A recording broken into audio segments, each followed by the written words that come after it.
Some gardens look tired even in early summer. The soil is dry and cracked. Leaves turn pale. The watering can comes out every day. Bags of fertilizer stack up in the shed. New plants are bought each season because the old ones did not make it. Now picture another garden. The soil is dark and soft. The plants look steady. They are not perfect, but they are calm. They hold their color. The watering happens less often. Fewer bags are carried home from the store. Over a few weeks, you can see a small difference. Over a few seasons, the difference becomes clear. One garden keeps asking for more work and more money. The other begins to give more food and more flowers while asking less from you. This is not luck. It is not special talent. It comes from simple patterns that experienced home gardeners have noticed for many years. And if your garden feels demanding right now, you are not doing anything wrong. Most of us were simply taught to do more than necessary. Before explaining why this worked, it helps to understand what changed. For many people, the change begins quietly. Instead of buying more products each season, they begin building something. They build the soil. When soil is thin or tired, plants depend on outside help. They need regular feeding. They dry out quickly. They struggle in heat or cold. So we try to fix them from the outside. But soil is not just dirt. It is a living mix of tiny organisms, broken leaves, roots, air, and moisture. When that mix improves, plants begin to feed themselves more steadily. This does not require expensive tools. Kitchen scraps can become compost. Fallen leaves can be spread over beds instead of thrown away. Even grass clippings, once dried, can rest gently on top of the soil. Over time, these materials break down and become part of the ground. In warmer regions, this breakdown happens faster because heat speeds up natural processes. In colder regions, it takes longer. The soil may rest for months under frost. That is normal. The change still comes. It just moves at a different pace. If compost feels confusing, that is okay. It does not have to be perfect. Even small amounts of natural material returned to the soil begin to help. The goal is not speed. The goal is steady improvement. The most important idea in all of this is simple. Healthy soil does much of the heavy lifting. When soil holds more organic matter, it acts like a sponge. It keeps moisture near plant roots longer. That means fewer trips with the watering can. It also allows air to move gently through the ground, which roots need just as much as water. Healthy soil supports helpful insects and microorganisms. These tiny workers break down nutrients into forms plants can use. As a result, the need for frequent fertilizer drops. Plants grow in a more balanced way. They are less stressed. And stressed plants often attract more pests. Gardeners who focus on soil often say that problems slowly decrease after a few seasons. They still see weeds. They still see insects. But the garden feels more stable. It recovers more easily from heat, waves, or heavy rain. You may notice small changes in just a few weeks. Leaves may look a little fuller. Growth may appear steadier. But the real shift shows over seasons and even years. The soil becomes darker. It crumbles easily in your hand. Water sinks in instead of running off. When soil improves, the garden begins to support you back. One area where many gardens work too hard is watering. It feels caring to water every day. It feels safe. But too much water can create its own problems. When soil stays constantly wet, roots do not grow deep. They stay near the surface where water is easy to find. This makes plants more fragile during dry spells. It can also wash nutrients away, which means more fertilizer is needed later. Instead of watering by schedule, it helps to observe the soil. A simple way is to gently press a finger into the ground a few inches. If it still feels cool and slightly moist below the surface, the plant is likely fine. If it feels dry and crumbly deeper down, it may be time to water. Soil type matters here. In sandy soil, common in warmer regions, water drains quickly. Plants may need deeper watering but less often.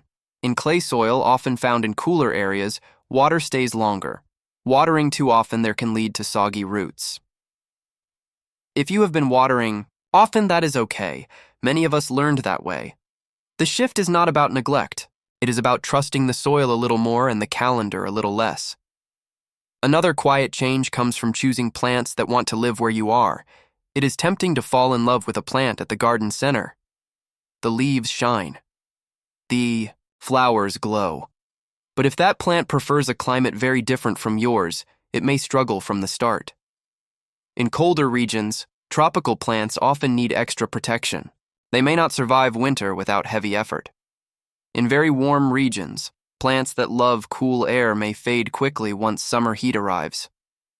Replacing struggling plants each year adds cost and disappointment. But when you choose varieties that are already suited to your temperature, rainfall, and daylight, they settle in more easily. Perennials that return each year can reduce replanting. Hardy shrubs can provide structure without constant attention. Many vegetables have local varieties bred to handle regional weather. When plants match the climate, they spend less energy surviving and more energy growing. That reduces the need for extra feeding, watering, and rescue efforts. Sometimes growing more begins with choosing wisely at the start.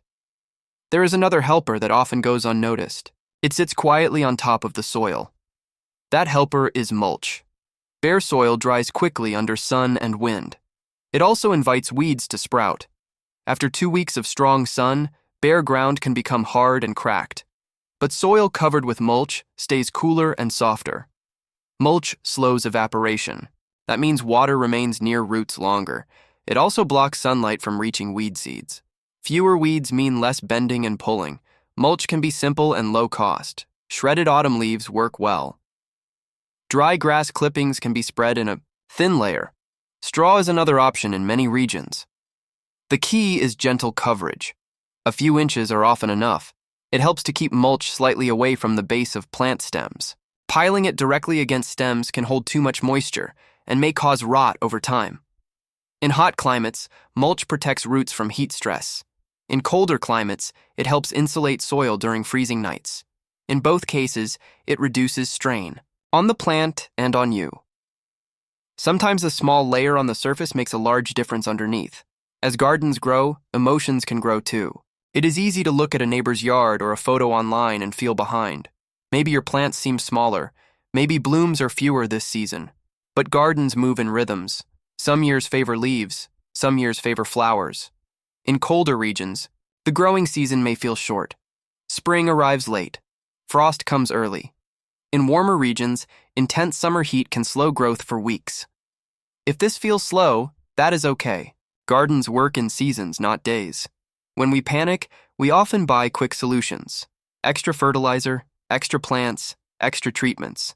But rushing rarely changes nature's pace. Patience protects your budget. It also protects your energy. Watching and waiting can be more powerful than reacting. Over time, you begin to notice patterns. You learn which corner warms first in spring, which bed stays damp longer after rain. This awareness reduces mistakes and reduces spending. Slow growth is not failure. It is often a stage. There is something experienced gardeners rarely say out loud. After a few years, they do less. In the beginning, many of them tried everything. They watered often. They fed regularly. They adjusted constantly. But as the soil improved and plants settled, the need to interfere decreased. Observation replaced urgency. Instead of reacting to every yellow leaf, they watched for trends. Instead of changing the soil each season, they added small amounts steadily. By the third year in many gardens, the system begins to balance. Earthworms appear more often. Plants root deeper. Pest problems may still come, but they pass more gently. This does not mean ignoring problems. It means responding thoughtfully instead. Automatically, the garden becomes a partnership. You provide steady care. The soil and plants do much of the rest.